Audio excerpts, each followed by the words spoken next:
Good food and a warm kitchen are what makes a house a home. I always tried to make my home like my mother's, because Mom was magnificent at stretching a buck when it came to decorating and food.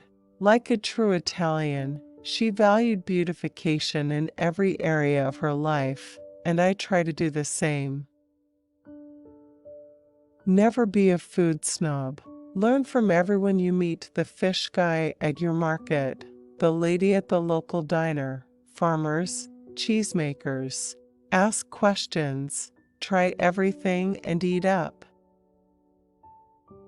The most essential part of my day is a proper dinner. Work hard.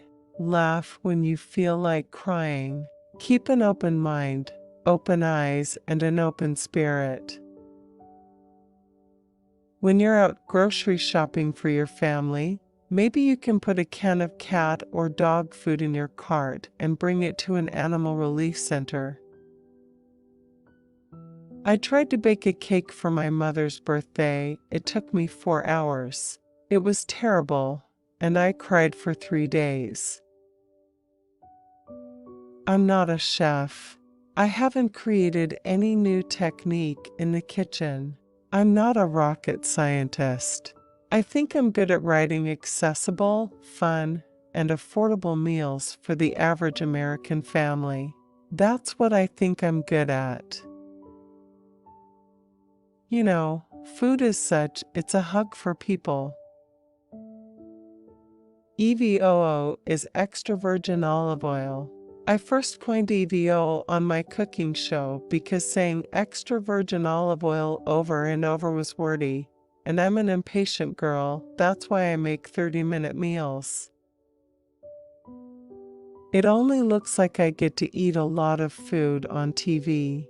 I really just get the one bite, and the crew and guests eat everything else. It's continuously humbling to work hard, you know? As long as you've got a good work ethic and a sense of humor, I don't think anybody can become too much of an egoist under those circumstances. I had the lunchbox that cleared the cafeteria.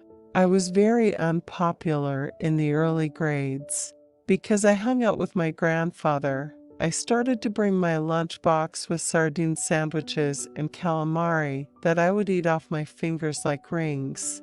I was also always reeking of garlic. I measure in my palm and use my eyes to estimate amounts. A tablespoon is a full palm of dried spices. My husband cooks fancier food for himself than I've ever cooked on air. I call him from the road, and he's making champagne vanilla salmon or black cherry pork chop. Half of me is feeling unworthy. Not only am I not a chef, I'm not a better cook than my own husband. When I do a 30-minute meal, for instance, on Food Network, that's my food you see at the end of the show, and it's not perfect. And if sometimes things break or drop, or the pasta hits the wall when I'm draining it, they never stop tape. They just kind of let me go with it. I've never been a huge sweets eater, and I've always loved a Mediterranean diet. We eat a lot of dark leafy greens, and a couple meals each week are meat-free. We enjoy eating a balanced diet. Since I never get on a scale, I have no idea how much weight I've lost. When men I have dated over the years whined about, "Oh, you make no time for me, see ya," I just dumped them. I don't need that pressure in my life. Make big pots of soups, stews, and chilies. They stretch a buck, and you can live off them for days.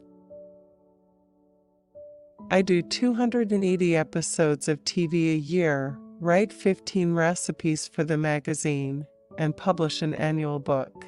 With all of that, we try to get 1 weekend a month with Isabu at our home in the Adirondacks to relax and recharge.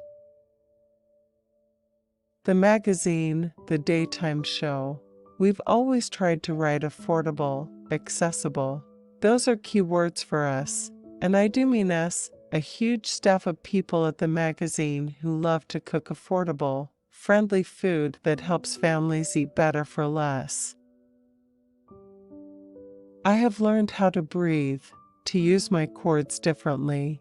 I had been tilting my head in a way when I talked that wasn't good for my throat.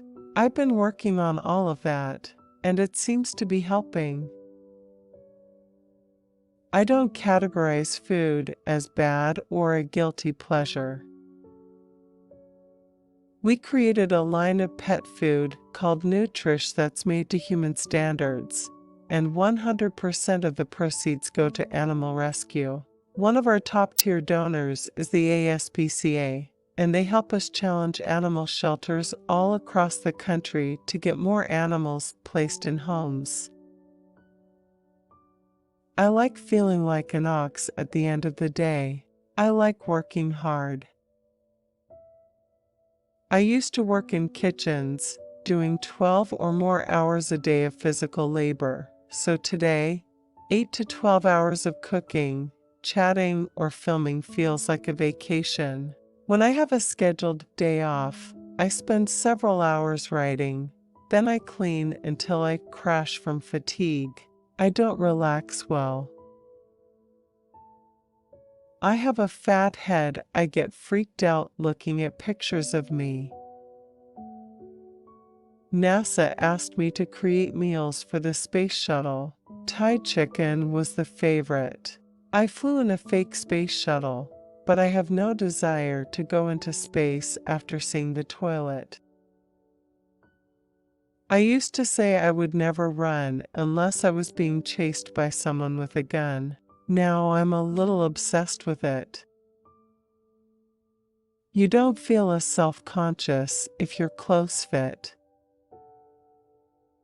I started running 3 miles every morning after throat surgery to remove a cyst last year. The gym used to be my adversary, but that has all changed. Now, I look forward to it every morning. I make a dog-friendly version of almost everything that we make for dinner. We have a queen-size bed, and the dog sleeps in the middle. John and I are sort of these little quotation marks on either corner. I do know what my first meal in the next world would be. Spaghetti aglio e olio, heavy on everything. If you want to look at the state of humans, you should look at the state of animals first. People are choosing whether or not they can feed an animal and their family, and every shelter coast to coast is stuffed. I wish I could be as thin as Jessica Simpson. I think she looks gorgeous. I have had Jessica on my show several times, and I can tell you that girl is genuine and funny with a great self-deprecating sense of humor.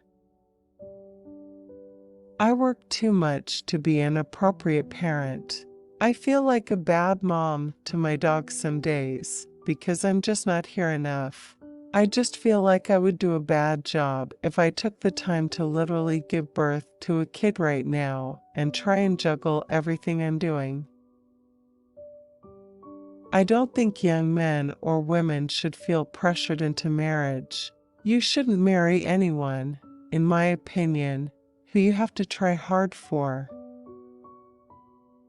My first memory in life is grilling my thumb to the griddle in our restaurant on Cape Cod. I live in, literally, the same home when I was swiping my first bank card and wondering if I'd have to put back the charm in. We still don't have a dishwasher. My mom has done all these gardens, so now my house looks like the garden shack in the middle of Versailles. I'm an all things in moderation kind of person. I do eat a warm donut occasionally. I especially enjoy a cider donut when I'm apple picking. I don't think there's anything wrong with that. Television itself is an intimate medium. It's in your house. You're visiting with these people. Not everybody's going to like it, just like not everybody likes everybody on the playground. I mean, that's life, especially if your job is to just go out there and be yourself. I have this extraordinary life during the day, and then I get to come home to my sweet husband who loves to cook with me. I have a nice glass of wine, he has some scotch, we chat, we cook, and we hang out with the dog. I have an absolute dream life. My dream job is to be a rock drummer and the alternate drummer for the Foo Fighters. Whatever it is you want to do, take a job in that field. You will learn by experience and, slow and steady, you'll get it done. My mom, who's been in the restaurant business for 40 years, is the #1 influence in my life. But I look up to a lot of people in the industry. Tops on my list is Mario Batali. My mom and Mario taught me the same lesson: food is love. Yummo. I see this: if something is so good that yum just isn't enough of an exclamation. The accent is on the O, as in, oh, that is so good. I write in freehand equivalents because measuring, to me, takes away from the creative process of cooking. 2 turns of the pan with EVO is about 2 tablespoons. I felt I'd earned a good housekeeping seal when I designed an oval-shaped spaghetti pot, because spaghetti is long.